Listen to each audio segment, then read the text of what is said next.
I remember this story clearly, as it always stuck in my mind whenever I think about playing hide and seek in the dark, or whenever I pass by an alleyway. I'll never forget what happens. It was in the fall, the start of October, and me and my 3 siblings went to visit my mom at her apartment. I have a sister, I'll call her Jess, and my 2 brothers, I'll call them Mike and Eli. My parents got into a divorce 2 years before that, and we barely saw my mother. So this was a way for our dad to be a good parent and allow us to visit, even though he wasn't required to. My mom's apartment was in the sketchy part of town. A lot of buildings around the apartments, but it always felt so empty, even with it being so crowded. My mom's apartment was next to an alleyway, which was also considered an entrance over to the apartment complex itself.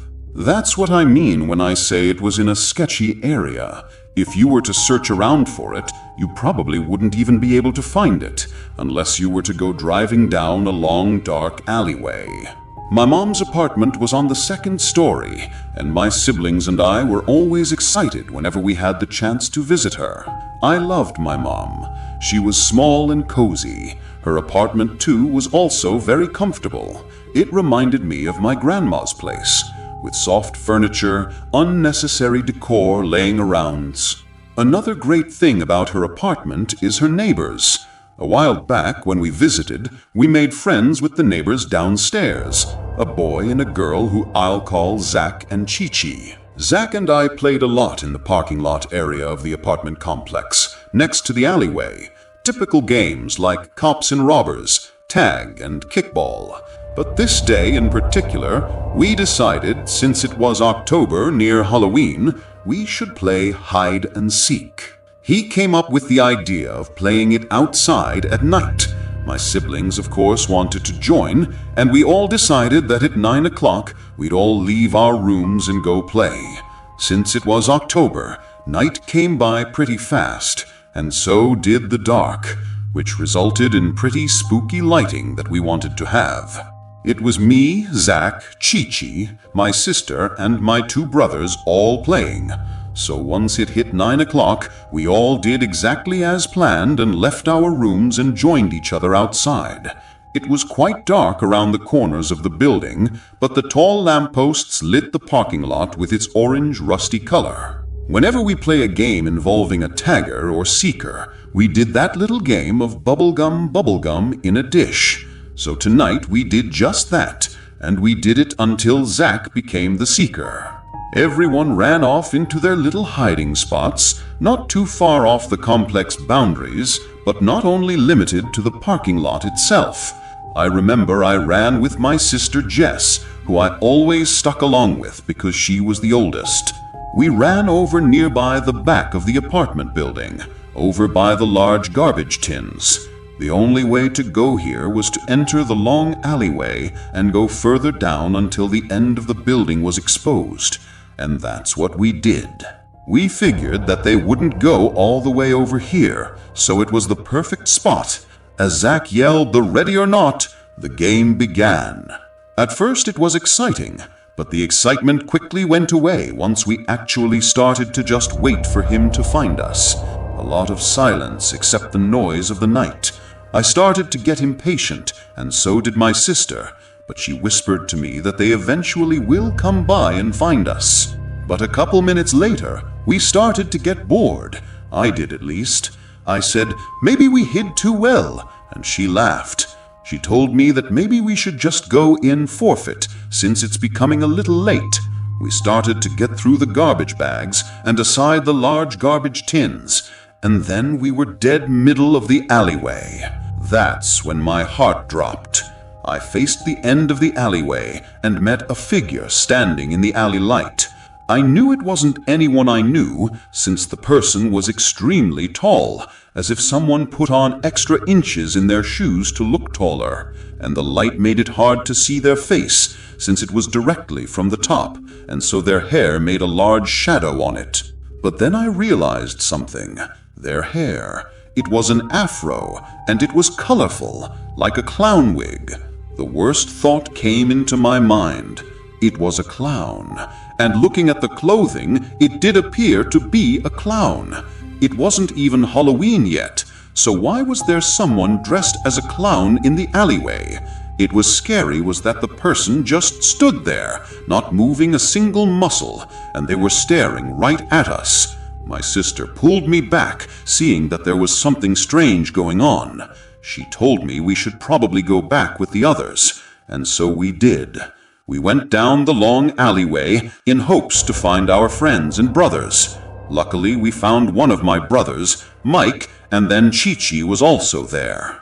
Mike was confused as to why we were just walking out in the open. He thought we were still playing. He told him that we saw something weird, and we explained the weird guy dressed as a clown at the end of the alleyway. Where we were at was still technically in view of the clown, and so we moved aside to show them what we saw. And that's when we started to realize the situation was much more than we thought it was. The clown was closer, watching us and waving at us. Now we saw its face. It wasn't normal makeup. It was all black, like they didn't want their face to be seen. The only feature we could notice was their eyes, which to me as a kid made it a lot more scary. And then suddenly, Chi-Chi screamed. We turned around to her, and she screamed out, "There's another person watching us!" And she was right. It was another person, also a clown, but with longer legs and green hair. We knew at this moment we had to go. Chi-Chi and Mike ran away, and we didn't hesitate to follow. Chi-Chi ran to her room, and we ran upstairs to ours. We then met up with Eli, who was already in the room talking to our mom. Our mom gave us the biggest hugs, and we were confused. Like, did she know what happened? Eli explained that he told our mom what happened to him. Turns out, Eli was hiding in the apartment complex's courtyard, and he heard footsteps, thinking it was Zach. He hid behind a bush and barely saw the person as they stepped in front. He thought Zach was about to catch him. Then he heard Zach's voice calling Eli. Eli turned and was found by Zach, saying, "I found you!" That's when he turned back and looked up, and a clown was looking directly down at him. Eli ran away with Zach, and they both went to his apartment to tell his parents. We explained what happened to us, and our mom was happy that we were all okay. I wished it ended there, but it didn't. Later that night, everyone was asleep, but I got thirsty. In the middle of the night, I went to get a bottle of water from the fridge, and I heard noise coming from outside the window. And looking back now as an adult, it was very stupid of me to go to the noise. It was weird. I remember I questioned how was it possible for something to be knocking against the window, especially at the second floor. This part is what really scared the living shit out of me. When I lifted up the blinds, I came face to face with the clown. The same exact clown my sister and I saw. She was looking right at me, and that's when I screamed and ran to my mom. She came out, and when I went to show her what I saw, like a cliché from a horror movie, it was gone before she could see it. Luckily, my mom was a good mother, and she believed me. Ever since that day, I never liked playing hide and seek in the dark, and I've hated alleyways since. I don't know how that person got up at the window. I guess they climbed, but I'm glad that nothing really happened that night, besides a few scares.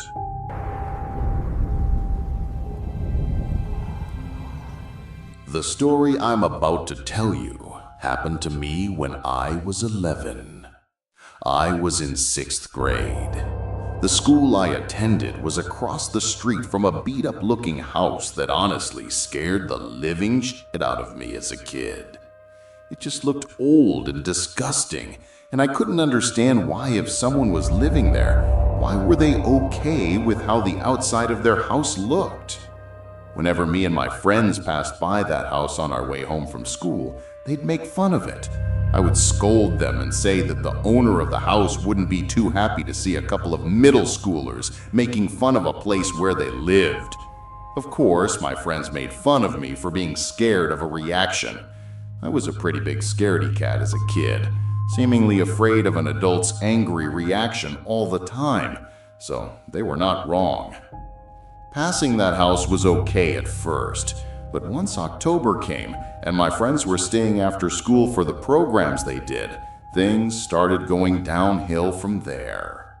It started in the second week of October, my first time walking home from school alone in a while. As per usual, I walked by that creepy house, but this time something was off and different. As I passed, I noticed someone from the house window was standing still, seemingly staring directly at me as I walked by. I was freaked out by that, of course, but nothing happened besides that, so I brushed it off. But it kept happening as the days went by, with me walking home from school with that same person watching me from their window. I couldn't tell if they were a male or female, but it didn't matter to me. I was scared shitless about being watched. I would tell my friends about it, and they would shrug it off and say that maybe the person was playing an early Halloween trick on me and trying to purposely scare me. I believed them and would scold myself for being scared easily. That a week before Halloween, as I'm doing my usual walking home alone from school motto, I noticed the tall silhouette of a figure standing on the porch of that house, watching me walk by. I was scared, but I tried to be calm and brave and walked past the house. That's when things took a bad turn. As I walk by, the figure suddenly flies down the steps and starts to chase me. I scream at the top of my lungs and put some pep in my step and start to run. It seems like I wasn't running fast enough. Whoever was chasing me was gaining on me. The person was seemingly a dude, judging from the voice, and he was yelling things at me that made absolutely zero sense at all. I knew I had to hide somewhere, and quick, so I ducked into an alleyway and hid behind a dumpster that smelled horrible, trying not to make any sudden noise that would help this crazy person find me and potentially hurt me. I could hear his footsteps stop by the alleyway, and I could also hear him mumbling words to himself as he walked closer to the dumpster I was crouching behind. My heart was leaping out of my chest, and I was praying that he wouldn't peek behind the dumpster and find me. I could literally hear his breathing to the point that I felt like he was going to find where I was hiding. But then I suddenly heard his footsteps running away from the alleyway. I remained crouched on the ground as I collected myself and wanted to make sure that the man was truly gone.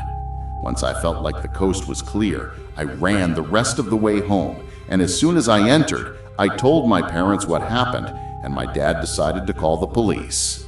They arrived at our house in 20 minutes, and they had me explain what exactly happened and which house that man came from to chase me. Once they had that information, they let me and my parents know they would give us an update the next day. They stood by their words and came to find out nobody lived in that house. It had been vacant for years, which didn't make any sense.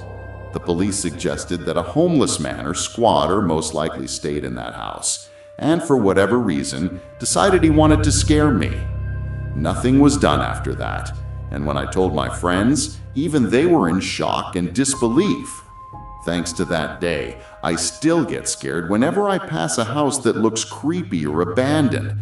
Even with me being 22 now, that day is still fresh in my brain.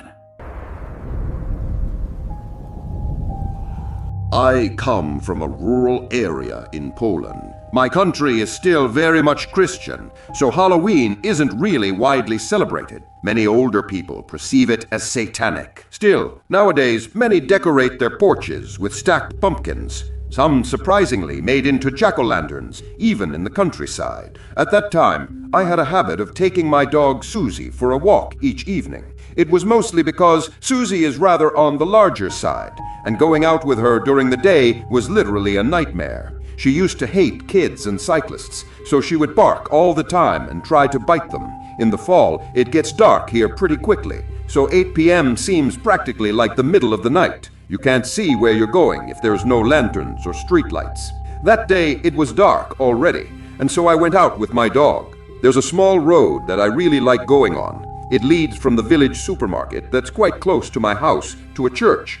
It's not very long. It takes you maybe 10 minutes on foot. On one side of the road there's a forest, and on the other side a large horse stud. It's pretty obvious that at night the path was practically empty, and you rarely met anyone there. I used to love the autumn vibes, cold breeze, crunching leaves under your feet, and the feeling of solitude were perfectly nostalgic. I was walking like that, lost in my thoughts. I was approaching the end of the road, where the forest met an old stable which belonged to the local parish priest. As far as I know, it fell out of use many years ago, before I was even born. At that point, I was jolted out of my thoughts by Susie, who suddenly started barking like crazy. I looked around, trying to see if maybe a cyclist or another dog was approaching, but then I realized she was only focused on the stable and the trees. I should mention it was very hard to see anything beyond the tree line, as the streetlights were very dim and old in that place. My dog was acting as if she had literally gone mad, barking, growling, pulling hard on the leash. It wasn't typical of her, even when a bike went right by. I looked into the trees, trying to see what caused her to act so unhinged, and then I saw it, maybe 10-20 meters away, right behind the priest's stable. I could see the silhouette of a man. At first, I couldn't comprehend what I was seeing. I thought it must have been a bush, but the closer I looked, I realized it was definitely a person. Judging by the way his clothes reflected the moonlight, he must have been wearing all white. He was kneeling with his back straight, not really hiding, but not exactly in plain sight either. This gave me chills. I realized he was wearing some kind of white robe. He wasn't moving at all, just looking in my direction. I pulled hard on the leash, trying to get Susie to move, but she was stubborn. I told myself there was no way I was staying there a second longer, so I grabbed her by the harness and took off rather quickly. I didn't want to run because I was still unsure if the man realized that I had seen him. Thankfully, the church was only a minute away, and I saw some people standing by it. For a moment, I contemplated telling them about the person, but what would I exactly say? That there was somebody sitting near the bushes? The rest of my way home had to be the most nerve-wracking walk of my life. Every couple of steps, I looked back to make sure no one was following me.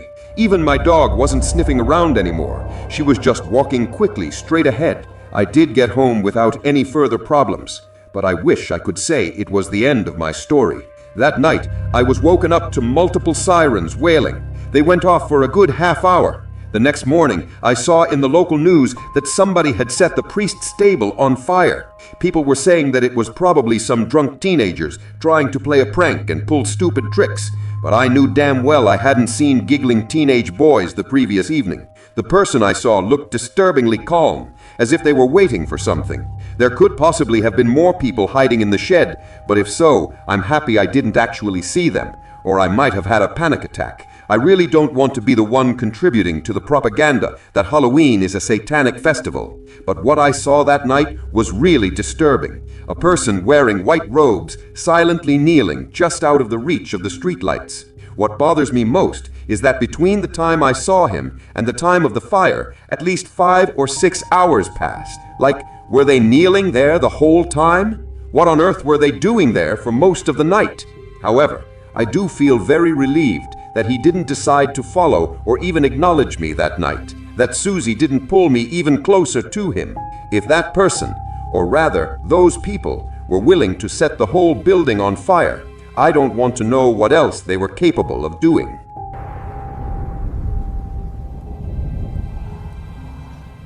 Last October, I went to a pumpkin patch with my friends.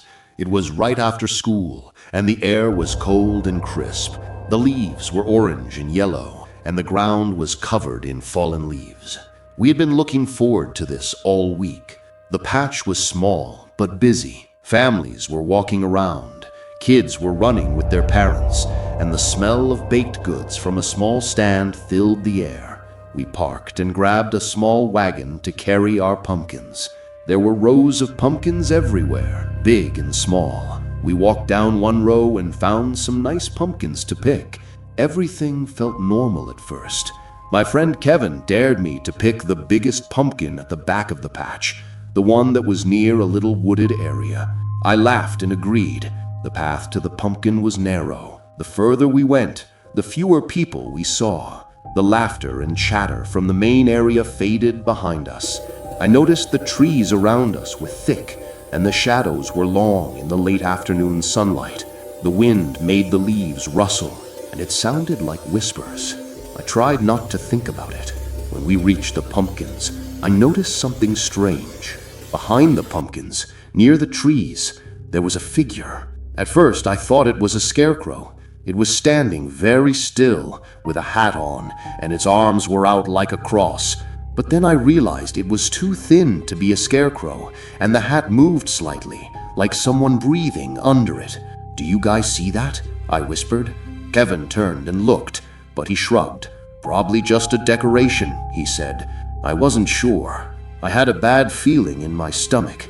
I picked up the pumpkin quickly, trying not to stare. The figure didn't move from beyond the tree. It just stayed there.